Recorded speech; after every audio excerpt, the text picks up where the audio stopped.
Hi everyone, Sean here from Attack Panic, and in this lesson I'm going to discuss the conscious choice maker in you.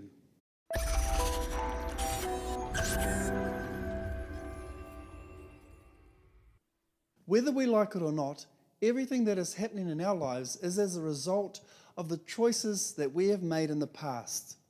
Unfortunately, most of us make choices unconsciously and therefore do not think that they are choices, but they are. Even though we are infinite choice makers, we have become bundles of conditioned responses which are being constantly triggered by people and circumstances into predictable outcomes of behaviour. Whether I insulted you or praised you, you would probably make the unconscious choice to be offended or flattered respectively. But it's still a choice that you are making. Now, most of us, through conditioning, have repetitious and predictable responses to the stimuli in our environment. Our reactions seem to be automatically triggered. But if you step back for a moment and observe the choices you are making as you make those choices, in just this act of witnessing, you take the whole process from the subconscious realm into the conscious realm, and you immediately find this to be very empowering. When you do this, you have access to an infinity of choices. No matter what habitual thoughts or emotions arise up from the subconscious, no matter what anyone else says or does to you in your external world, you always have the power to choose your response. You can't always control what pops up from the subconscious through your current conditioned behaviour, but you can always control your conscious choice of how you react. You have the power to choose your thoughts in any given moment. You have the power to break away from a subconscious conditioned response to any given situation or any other stimuli by observing the choices you are making, thereby bringing this process up into the conscious level, and therefore giving you the power to choose the response which will bring happiness to you and those around you. You can feel happy and grateful right now. It's your choice. No matter what your life challenges are in this present moment, whether they are of a financial, relationship, or health-related nature, no matter how bad you think your situation is, you are not alone. Everyone, everyone is dealing with challenges and setbacks of some description. Those that overcome their challenges choose to focus their attention on positive action towards what they can control and accept that which is out of their control. They choose to focus on the good in their lives as opposed to the bad. Where there is good, there will always be bad if you look hard enough for it. This is the coexistence of opposites that supports life. You are making a conscious choice as to where you focus your attention. You are making a conscious choice as to how you react to any given situation. You are currently consciously reacting to anxious sensations with resistance, with fear.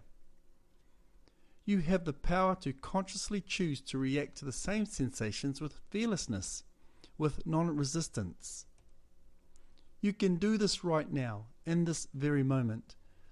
You don't need education, training. You don't have to wait for the right time. You have nothing else to learn.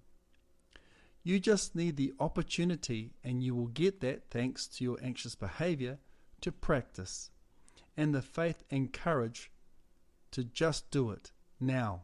Choose to focus on reasons to feel love, acceptance, and gratitude during the day.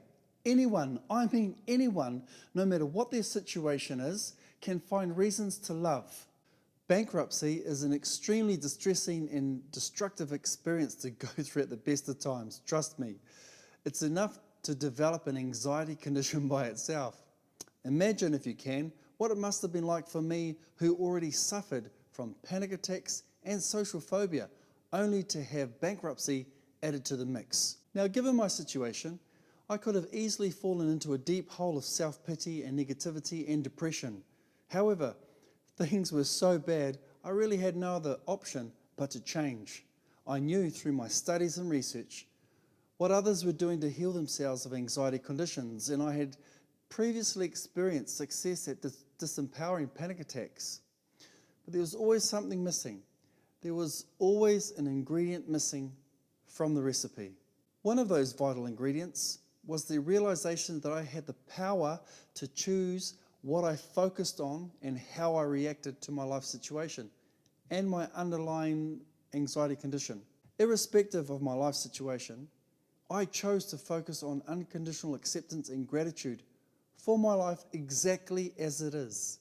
And I also chose to adopt a non-resistant attitude towards my anxiety and panic, to do exactly the opposite of what I was consciously doing, which was feeding my condition. Not only was this attitude the start of the end of my anxiety conditions, it also started a quantum shift in my life situation. Is there a point to this? Yes, and it's pretty simple. If I can do it, so can you. Again, no matter what is happening in your life, you have the power to choose where you focus your attention and how you choose to react to your anxiety condition and your life situation. You must muster the courage to rise above your circumstances. Whether you have lost your relationship, lost everything you own, you are physically ill, diseased, homeless, or you suffer from anxiety, phobias, and panic attacks, you must turn away from negativity. Don't try to control or fight it, simply choose to accept what is. Focus your attention on gratitude and love, the opposite of fear, and take positive action. Don't look too far ahead. Take it one step at a time, day by day. Accept what is. Search for reasons to be grateful for your life now. If you turn your attention towards gratitude, you will find things to be grateful for, no matter what your situation. Cultivate a meaningful vision of the future. Turn your attention away from negativity and your present circumstances and focus on acceptance, gratitude, and your vision.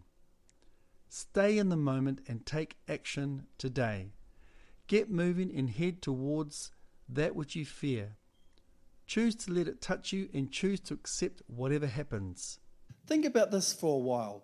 In any given moment, you are experiencing thoughts and feelings of either love or fear. These two emotions are poles apart, and all of the varying emotions that we experience are really just varying degrees between those two opposing poles. That's it. Your attention is either on love or fear. Whatever emotion you are focusing on, it is still your choice, your conscious choice. Know this: whatever you imagine and feel as true will and must come to pass. Imagination is the most powerful faculty. You are whatever you imagine yourself to be. Imagine the fulfillment of your desire over and over again prior to sleep. All conscious thoughts are transformed into pictures by our imagination, whether the thought is right or wrong, true or false. We think in pictures or images. When I say elephant, you are creating a picture in your mind of an elephant based on memory, experience, and beliefs. Imagination is our very own superpower, and you must learn how to use it for good, not evil. What you form in your imagination is as real as any part of your body. The idea and thought are real and will one day appear in your objective world if you are faithful to your mental image. This is happening for you, to you, right now. The problem is that because of your anxious habitual behavior, you are imagining negative thoughts and fears. You have the power through conscious choice to stop this right now. Imagination is more important than knowledge. Knowledge is limited. Imagination encircles the world. Choose to imagine what you want as opposed to what you don't want. Know that whatever you predominantly think or imagine will materialize in your external world. Instead of constantly feeding your imagination with what-if scenarios and worrying thoughts of what you don't want, choose to feed your imagination with thoughts of what you do want. You can't wait to miraculously get better to feel better. You must choose to use the power of your imagination to feel better in the now before you can begin to get better. There is no other way. Nothing exists without you first imagining it. Nothing. You are currently using your imagination to keep you locked in an anxious state by constantly worrying about the next attack, monitoring your levels of comfort, and monitoring your surroundings. These thoughts carry a huge negative emotional charge and powerful feelings of fear, and these feelings are picked up by the subconscious as truths and as instructions to keep protecting you by keeping you on high alert. What if, during this program of healing, you used your powerful imagination to begin imagining the results you wanted? What if you used your imagination and visualization to experience what it would feel like to be non-anxious, as if you were right now? What if you chose to consciously focus your attention on what you wanted, as opposed to what you don't want? What if, through practice and perseverance, you were able to do that? You can do that, and you will do that if you are prepared to do whatever it takes and commit to my building blocks. Remember, you are already using your imagination, but for things you don't want. It is only after you imagined an anxious or panic-provoking situation that the very anxiety-provoking situation became your experience. We are incredible human beings, capable of manifesting anything in our external world from within.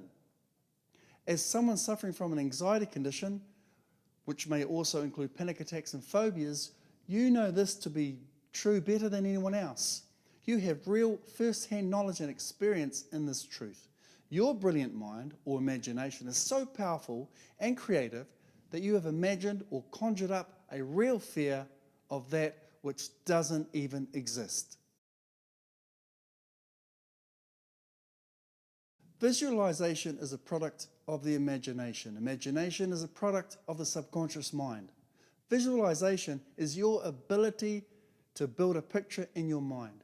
Use your superpower, or imagination, to visualize a picture of what you desire so vividly that you can feel the joy of receiving that picture. You can smell it, hear it, touch it, taste it, as if you have it right now. It feels real to you now. Whether you are aware of it or not, you are already visualizing every second of the day through your imagination. As I pointed out earlier, the mind thinks in pictures through your imagination. Therefore, all thoughts are pictures. The problem is that most of these thoughts are about the same thing. And in your case, as an anxiety sufferer, your thoughts will be predominantly anxiety-based. As an anxiety sufferer, you are most likely constantly worrying about the next time you panic, stuck in what-if scenarios, staying alert and on guard. This is visualization. You are picturing all the things you don't want with strong emotions and feelings. You are visualizing fear that doesn't even exist. The effect of this visualization is the experience of real fear in your physical world. You become what you predominantly think about. Stop predominantly thinking about negativity and fear. This is a choice that you can and must make. GAD causes the sufferer to constantly think negative thoughts and create destructive, compulsive rituals. Another byproduct of GAD is that you tend to overanalyze everything. This is totally destructive, not only for intimate relationships, trust me, I know this firsthand, but also for all other opportunities that present themselves to you. Choose your 60,000 thoughts wisely. Use your superpower for good, not evil. Consciously choose to imagine, visualize what you want, not what you don't want. Remember, whatever you predominantly think about, backed up by belief, you bring about. Through your imagination, visualize the life you want and hold that image in your mind, no matter what. When you have fully decided what thing you want to be, form the highest conception of that thing that you are capable of imagining, and make that conception a thought form. Hold that thought form as a fact, as the real truth about yourself, and believe it.